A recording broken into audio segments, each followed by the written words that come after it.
এবার ভূতের রাজার বর পেল হাতিবাগান। সত্যজিৎ রায়ের অমর সৃষ্টি এবার হাতিবাগানে। হীরক রাজ এবার শাসন করবেন হাতিবাগানের খাদ্যপ্রেমিক মানুষকে। রবিবার হাতিবাগানে উদ্বোধন হয়ে গেল ভূতের রাজা দিল বরের নতুন আউটলেটের। উত্তর কলকাতায় রসনা তৃপ্তির জন্য একাধিক রেস্টুরেন্ট হোটেল থাকলেও সেই অর্থে বাঙালি রেস্টুরেন্টের তকমা দেওয়া তেমন কোনো খাদ্য স্বর্গের ঠিকানা ছিল না। কিন্তু নতুন এই রেস্টুরেন্ট শহরবাসীর সেই আক্ষেপ পূরণ করতে পারবে বলেই আশা করা হচ্ছে, কারণ এই রেস্টুরেন্টের বাঙালি থালি বারবার কাছে টানে ভোজন রসিক মানুষকে। কলকাতা সহ রাজ্যের একাধিক জায়গায় এই রেস্টুরেন্ট রয়েছে। সব জায়গাতেই গ্রাহকদের ভিড় লেগে থাকে। শীত গ্রীষ্ম বর্ষা সবসময় বাঙালির প্রিয় খাবার দিয়ে সাজানো থাকে এই রেস্টুরেন্টের থালি, দামও ধরা ছোঁয়ার মধ্যেই, যে কারণে ব্যাপকভাবে জনপ্রিয়তা লাভ করেছে এই রেস্টুরেন্ট চেন। গ্রাহকদের চাহিদার কথা মাথায় রেখে এবার সেই রেস্টুরেন্টের নতুন আউটলেট খুলেছে উত্তর কলকাতার প্রাণকেন্দ্রে। খুলে গেল আমার মনে হয় পয়লা বৈশাখে উত্তর কলকাতা এবং হাতিবাগানের আশপাশের অঞ্চলে মানুষদের জন্য খুব বড় একটা প্রাপ্তি। ভূতের রাজা দিল বর এবার তাদের পাড়ায়, এবং এত সুন্দর ডেকোর, এত সুন্দর করে সাজানো হয়েছে, বাচ্চারাও খুব এনজয় করবে। কারণ এই কয়েকটা ছবি রয়েছে যেগুলো আমাদের ছোটবেলার সঙ্গে যুক্ত, এবং ভবিষ্যতে মানে এখন যারা ছোট রয়েছে তারাও যখন বড় হবে, ধরুন কেউ জানে না ভূতের রাজা দিল বর সম্পর্কে, সে এসে যখন চারপাশে এরকম পরিবেশ দেখবে তার মনেও প্রশ্ন জাগবে যে এটা কে, এটা কার মূর্তি।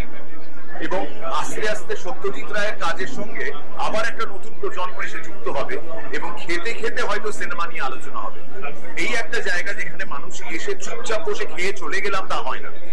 চারটে মানুষ এসছেন খেতে, খাওয়া দাওয়া করছেন, তারই মধ্যে তারা নিজেদের মধ্যে সিনেমা নিয়েও আলোচনা করবে। ভূমিকায় বাঙাবাই, হীরক রাজার দেশে এগুলো নিয়ে আলোচনা হবে। খাওয়া দাওয়া আর সিনে প্রেম দুটোই হবে। জীবনের সাথে মিরাক্কেল কি শুরু হবে? মিরাক্কেল শুরু হওয়ার সঙ্গে এটা তো কোনো সম্পর্ক নেই, কমপ্লিটলি ডিপেন্ড করছে তাদের বাবা মায়ের ওপর না। তারা যদি পিৎজা, বার্গার এগুলোর দোকানে বাচ্চাদের বেশি নিয়ে যায় তাহলে তারা তাই খাবে। আর বাবা মায়েরা যদি বাচ্চাদের নিয়ে এরকম একটা ট্রেডিশনাল রেস্তোরাঁ যেখানে এথনিক ফুড পাওয়া যায়, বাঙালি খাবার, বাংলা খাবার, এবং রেসিপি তো বিরাট, মানে প্রত্যেকটা মেনু কার্ড যদি আপনি খুলে দেখেন ভূতের রাজা দিল বরের, প্রচুর ভ্যারাইটি, থালি রয়েছে। সুতরাং বাবা মায়েদের উপর ডিপেন্ড করে তারা নিজেদের বাচ্চাদের কোন খাবারটা খাইয়ে বড় হচ্ছে।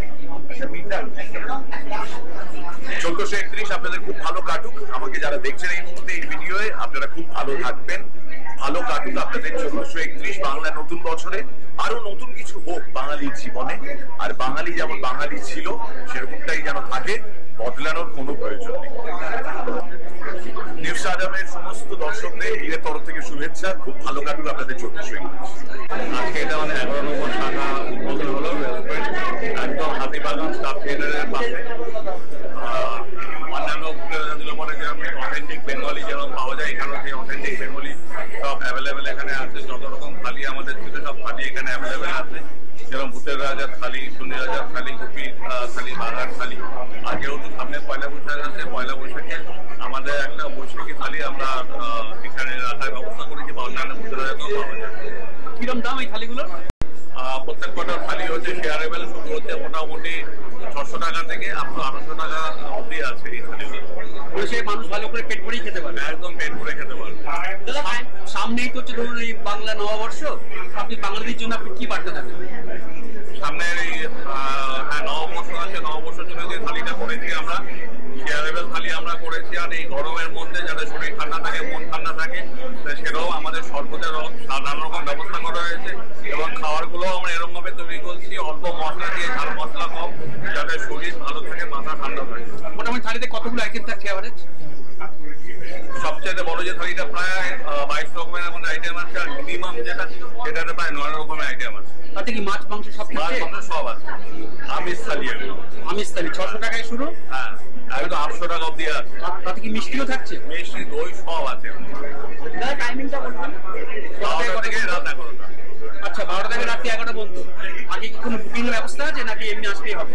যে কোনো অকেশন, শনিবার রোববার আমাদের কোনো বুকিং নেই, আমাদের অন্যান্য দিন আমাদের বুকিং আছে। Bureau report, channel 10।